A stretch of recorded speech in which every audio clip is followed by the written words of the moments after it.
नमस्कार, अरुणाचल समाचार में आपका स्वागत है। मैं हूं नानांग येरांग। आइए बुलेटिन में सबसे पहले देखते हैं मुख्य समाचार। केंद्रीय पृथ्वी विज्ञान मंत्री किरण रिजिजू ने पापुम-पारे जिले के जोते स्थित नेशनल इंस्टीट्यूट ऑफ टेक्नोलॉजी में एक डाकघर और कनारा बैंक के ब्रांच का किया उद्घाटन। इस अवसर पर श्री रिजिजू ने महात्मा गांधी की प्रतिमा का भी किया अनावरण।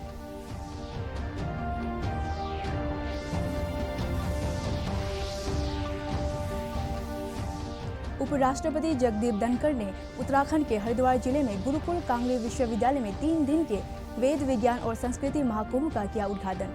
उपराष्ट्रपति ने विश्वास व्यक्त किया कि भारत वर्ष 2030 तक विश्व की शीर्ष 3 अर्थव्यवस्थाओं में हो जाएगा शामिल।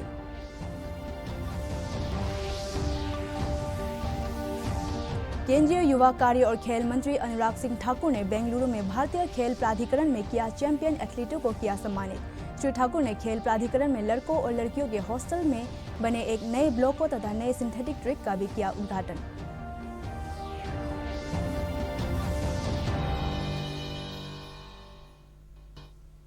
केंद्रीय पृथ्वी विज्ञान मंत्री किरण रिजिजू ने आज पापुम-पारे जिले के जोते स्थित नेशनल इंस्टीट्यूट ऑफ टेक्नोलॉजी में एक डाकघर और कनारा बैंक के ब्रांच का उद्घाटन किया। श्री रिजिजू ने महात्मा गांधी की प्रतिमा का भी अनावरण किया। कार्यक्रम को संबोधित करते हुए केंद्रीय मंत्री ने कहा कि एनआईटी जोते जैसे हायर एजुकेशन इंस्टीट्यूशंस को राष्ट्र के विकास में बड़ी भूमिका जिम्मेदारी निभानी होगी। उन्होंने कहा कि भारत सरकार ने 1000 करोड़ की लागत से इस संस्थान का निर्माण किया और छात्र जो भी पास आउट होते हैं उन्हें राष्ट्र निर्माण में अहम भूमिका निभानी होगी। इस अवसर पर केंद्रीय मंत्री ने एनआईटी मद्रास के छात्रों से भी संवाद किया।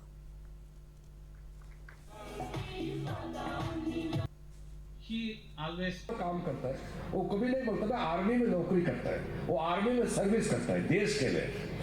तो जो एनआईटी में पास आउट करे, इतना बड़ा इंस्टीट्यूट, इतना बड़ा बड़ा प्रोफेसर लोग, भारत सरकार ने 1000 करोड़ दे करके ये एनआईटी बनाया है। और इस एनआईटी से जो पास आउट होता है, अब देश का सेवा में नंबर 1 आपको आगे खड़ा होना होगा। इतना बड़ा सेंटर, इतना लागत, इतना मेहनत से हम लोगों ने एनआईटी जोते को खोला है। और इसमें जो भी पढ़ के निकालने वाला हमारा प्रदेश अरुणाचल को, पूरा हमारा भारत देश को महान बनाने में आप लोगों का बहुत बड़ा कंट्रीब्यूशन चाहिए। आप नौकरी पैदा करो, टेक्नोलॉजी, आप रिसोर्स पैदा करो, क्रिएट करो, और आपको बनाना होगा, नहीं तो हम अमीर नहीं हो पाएंगे।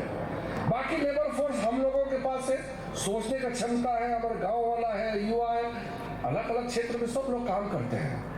लेकिन जब हायर एजुकेशनल इंस्टीट्यूशन से जो लोग पढ़ के आते हैं उनके ऊपर में बहुत बड़ी जिम्मेदारी है।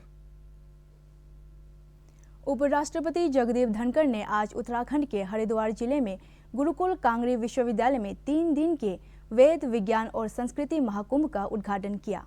इस दौरान उपराष्ट्रपति ने वैदिक ज्ञान को अधिक से अधिक लोगों तक पहुंचाने के महत्व पर जोर दिया और कहा कि वेद राष्ट्र निर्माण तथा वैश्विक स्थिरता में बड़ी महत्वपूर्ण भूमिका निभाते हैं।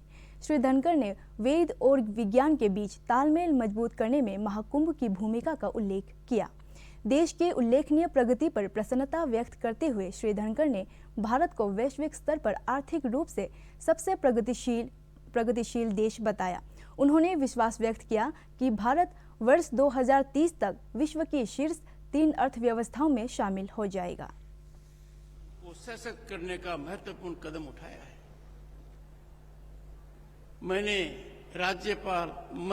राज्यसभा के सभापति की हैसियत से केंद्रीय मंत्री श्री धर्मेंद्र प्रधान जी को अनुरोध किया कि समय आ गया है कि हम वेदों में झांकें, पर थोड़ी चिंता होती है कि बहुत सोने तो वेद देखे ही नहीं है।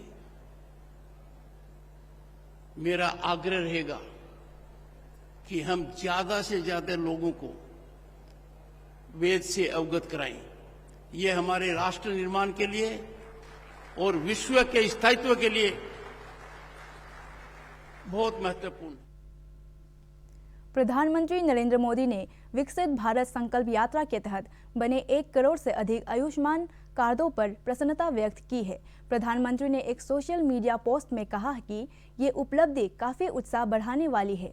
उन्होंने कहा कि विकसित भारत संकल्प यात्रा का उद्देश्य देश भर के गरीबों तक जन कल्याणकारी योजनाओं का लाभ पहुंचाना है। राज्यपाल लेफ्टिनेंट जनरल रिटायर्ड केटी पटनायक ने शुक्रवार को राजभवन ईटानगर में विवेकानंद केंद्रीय विद्यालय के छात्रों और शिक्षकों के साथ संवाद किया। गीता जयंती के अवसर पर वीकेवी के विद्यार्थियों ने राजभवन में सांस्कृतिक कार्यक्रम प्रस्तुत किया। कार्यक्रम का मुख्य आकर्षण कर्म योग पर 3रे अध्याय से भगवद गीता के श्लोकों का संस्कृत में सामूहिक गायन था। राज्यपाल ने सुझाव दिया कि भारतीय बौद्धिक मूल्यों और परंपराओं का समर्थन और प्रचार करने वाले सांस्कृतिक कार्यक्रमों को सभी शैक्षणिक संस्थानों में लोकप्रिय बनाया जाना चाहिए। राज्यपाल ने छात्रों से प्रधानमंत्री नरेंद्र मोदी द्वारा शुरू की गई विकसित भारत पहल से जुड़ने का आह्वान किया। इस अवसर पर स्वामी समानंद गिरी वीकेवी अरुणाचल प्रदेश ट्रस्ट के शिक्षा अधिकारी ST दीक्षित भी उपस्थित थे। राज्यपाल ने राज्य स्तरीय अंतर वीकेवी गीता जप प्रतियोगिता के विजेताओं को पुरस्कार वितरित किए। कार्यक्रम में पाई दावे सह प्रांत प्रमुख शिक्षा अधिकारी श्रीमती KK रीना सहित 44 वीकेवी स्कूलों के शिक्षकों और छात्रों ने भाग लिया। इसमें भेदभाव नहीं, इसमें जात पात नहीं, इसमें भाषा नहीं, एक ही भाषा है। और इस भाषा को अपनाने के लिए गीता का पाठ करना जरूरी है। मैं समझ सकता हूँ कि संस्कृत में गीता कही गई है। आज इसका अनुवाद दुनिया के लगभग सभी भाषाओं में इसका भाषण हो चुका है। और सिर्फ भारत में ही, ये बाहर विदेश में भी इसके ज्ञान का लाभ विदेशी उठा रहे हैं। आज उनको ये समझ में आ रहा है कि जो योग अभ्यास है, जो हमारे वेद हैं, जो हमारे ये महाग्रंथ है, महाभारत है, रामायण है, इसमें दी हुई शिक्षा कितनी महत्वपूर्ण है। वो आपके मन को शांति दिलाती है, आपको संयम दिलाती है, आपको अपने कार्य करने के तत्पर करती है। केंद्रीय युवा कार्य और खेल मंत्री अनुराग सिंह ठाकुर ने सभी लोगों से वर्ष 2047 तक देश को खेल के क्षेत्र में सुपर भारत बनाने के लिए सहयोग मांगा है। श्री ठाकुर आज बेंगलुरु में भारतीय खेल प्राधिकरण में चैंपियन एथलीटों को सम्मानित कर रहे थे।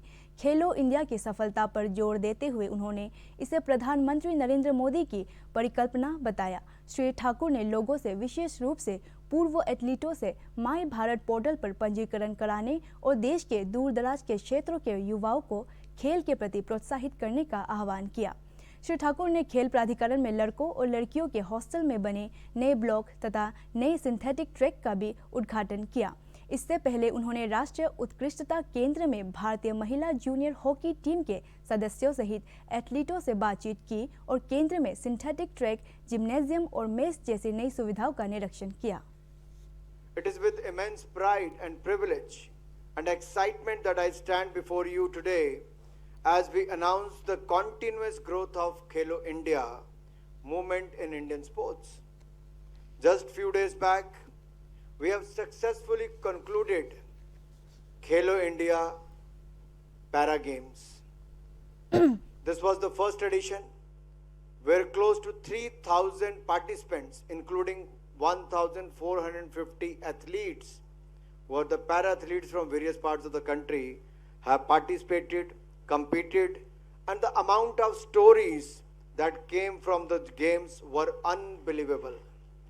I remember coming here in the month of July 2022 for the iconic 44th Chess Olympiad, which India hosted for the first time. Now Tamil Nadu gears up to host India's premier sporting event, Khelo India Youth Game. मुख्यमंत्री पेमा खांडू ने कहा कि तवांग एक ऐतिहासिक और सुरमई शहर है जो अपने आश्चर्यजनक परिदृश्य और आध्यात्मिक विरासत के लिए प्रसिद्ध है।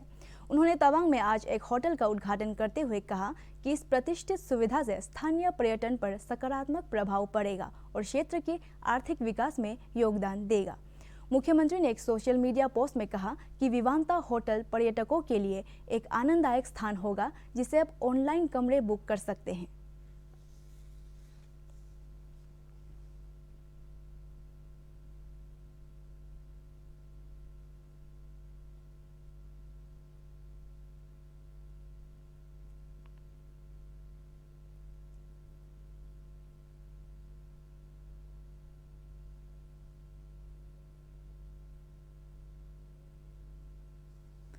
ईस्ट सियांग जिले के पासीघाट में आज college of horticulture and forestry में राष्ट्रीय मशरूम दिवस मनाया गया। इस वर्ष का थीम है किसानों की आय दोगुनी करने के लिए मशरूम। कार्यक्रम को संबोधित करते हुए college of horticulture and forestry के डीन प्रोफेसर BN हजारिका ने कहा कि कृषक समुदाय के बीच अधिक जागरूकता और जानकारी उपलब्ध कराने और समय समय पर उन्हें अपडेट करने की आवश्यकता है।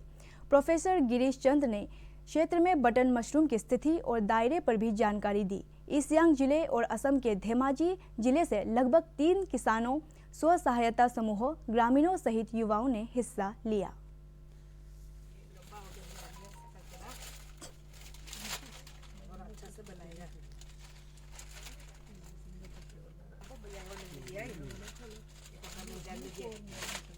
नेशनल मशरूम डे में हमारा मेन फोकस यही है कि हम लोग धीरे धीरे कॉलेज की मदद से, हमारे डीन सर हमेशा हम लोग के साथ में रहते हैं, यूनिवर्सिटी सभी लोग, तो हम लोग भी धीरे धीरे इसको बढ़ा रहे हैं। वो आज थोड़ा देखने में भी आ रहा है कि कुछ मशरूम का इस स्टेटस और स्कोप अरुणाचल प्रदेश के कंटेक्स्ट में, क्योंकि हम लोग थोड़ा कन्फाइंड हो जाते हैं। जो हमारा गवर्नमेंट स्कीम है कि आपको अरुणाचल में काम करना है, हमने अरुणाचल प्रदेश के 26 डिस्ट्रिक्ट में भी जाके जगह जगह training awareness program on western mushroom सब जगह जाके किया है।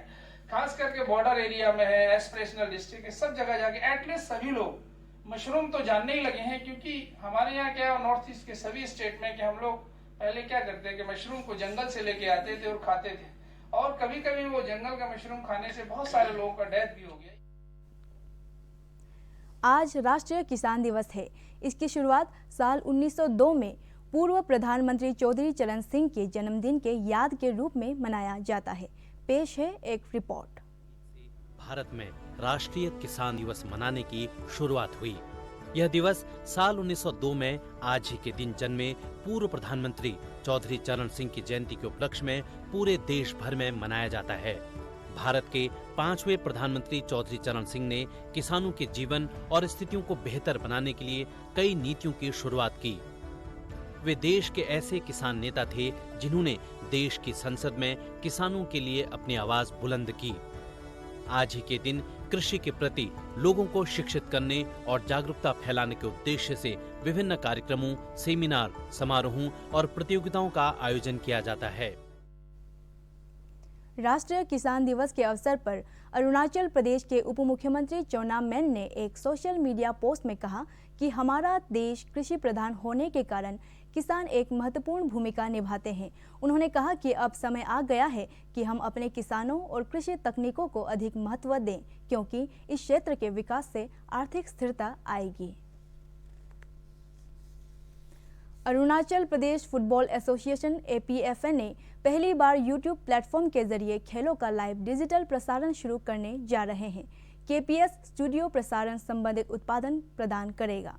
दूरदर्शन से बात करते हुए APFA के ऑनरेरी सेक्रेटरी कीपा अजय ने बताया कि एसोसिएशन ने कोलकाता स्थित भारतीय अग्रणी पेशेवर प्रसारण कंपनी KPS स्टूडियो के साथ 5 साल का समझौता ज्ञापन पर हस्ताक्षर किए हैं। ये आने वाले दिनों में APFA के सभी कैलेंडर कार्यक्रमों का प्रसारण करेगा। उन्होंने कहा कि ग्रासरूट डेवलपमेंट प्रोग्राम के तहत APFA रिलायंस फाउंडेशन के सहयोग से जल्द ही हॉर्नबिल चिल्ड्रंस लीग शुरू करेगा।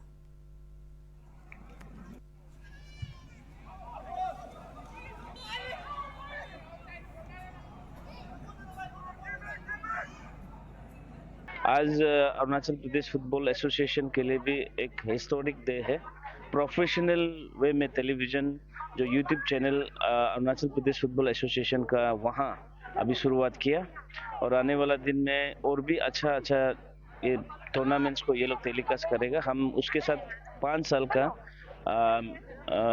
मेमोरेंडम ऑफ अंडरस्टैंडिंग हमने किया है अरुणाचल प्रदेश फुटबॉल एसोसिएशन ने, और मैं कोशिश करूंगा और भी अच्छा जो कंपनी वो आए और हमारा जो यंग तवांग जिले के साजो पोइटो ग्राम पंचायत में विकसित भारत संकल्प यात्रा कार्यक्रम आयोजित किया गया।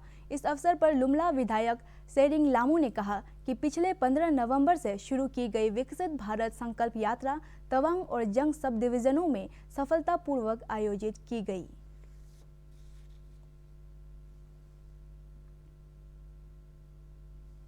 वेस्ट कामेंग जिले के सिंगचुंग में विकसित भारत संकल्प यात्रा कार्यक्रम आयोजित किया गया। विधायक कुमसी सिडिसो, जेडपीएम, एडीसी, गांव बूढ़ा, पंचायत राज संस्था के सदस्यों और विभाग प्रमुखों ने इस कार्यक्रम में हिस्सा लिया।